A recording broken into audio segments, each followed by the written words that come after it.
I just realized that this is my 3rd year of running, and I thought it would be a good idea to talk about 3 things that I wish I knew when I started running. Because as you know, if you've been following me, it's been a journey, to put it lightly.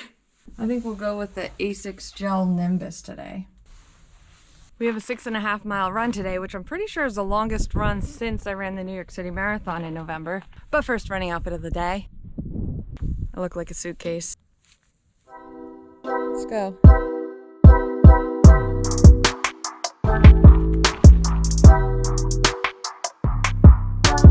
The first thing that I learned, and it took me quite a while to learn, you don't need the perfect gear and the perfect shoes, and you don't need to know everything there is to know about running. That first day, I just put on my shoes that I had. They had holes in the sides. You could put your finger through them. I didn't even have a sports bra to run in. I was wearing a maternity bra. My shirt was a baggy t-shirt that was my dad's from like 20 years ago. And my shorts were probably 5 years old from Target. I went out on that first run and I never looked back because I saw those mental benefits that I got from it. And I said to myself, I need to stick with this. I'll figure the rest out later. And look at me, over 2 years in and I'm still learning things.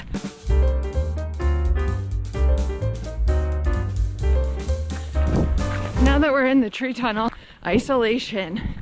When you start running, if you don't have another friend or family member or somebody to run with, it seems like this daunting undertaking and you're gonna feel so lonely by yourself. You're the only one in the world trying to figure out running.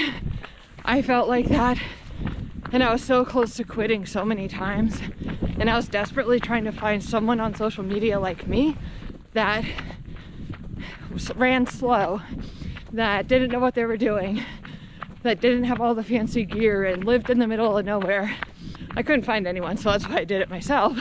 A couple of tips that I have, things that I did to help me through that.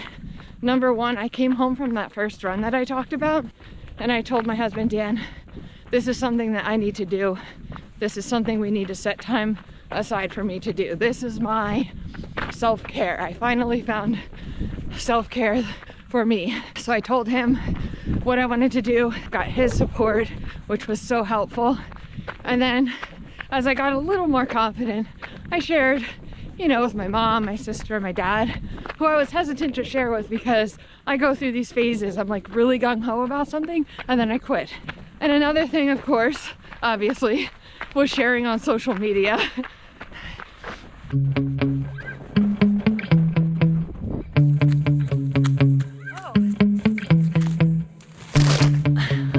Third thing I wish I knew when I started running, the time commitment. I knew that I would have to set time aside to run. That was a big excuse for me. I didn't really set the time aside until I had all 3 kids. At that point, it was so important to me because of the mental benefits that I got from it and physical that I had to keep going.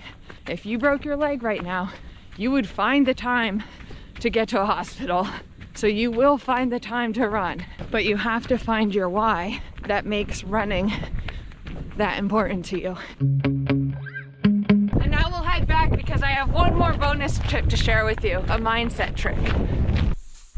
Okay, now that I'm back, one more tip. I call this the bad run bag. So not every run is gonna be easy. In fact, you will have bad runs. And you might be like, wow, I'm training for a half marathon. How am I gonna run that when I can't even run 6?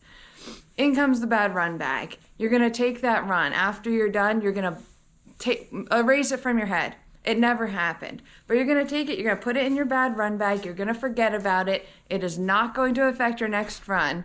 Now, eventually, yes, you will have another bad run. So in that bad run, you're gonna select whichever one you want. Take that story out of your bad run bag and reflect on it and be like, you know what? That other similar run really sucked, but I got through it, and then my next run was amazing. Or, oh, I'm gonna go back to that bad run where I couldn't even run up that one hill. But afterward, the run after, I remember almost sprinting up that hill. So take those stories, take those bad runs, and use them to your advantage. Put them in your mind in a positive way.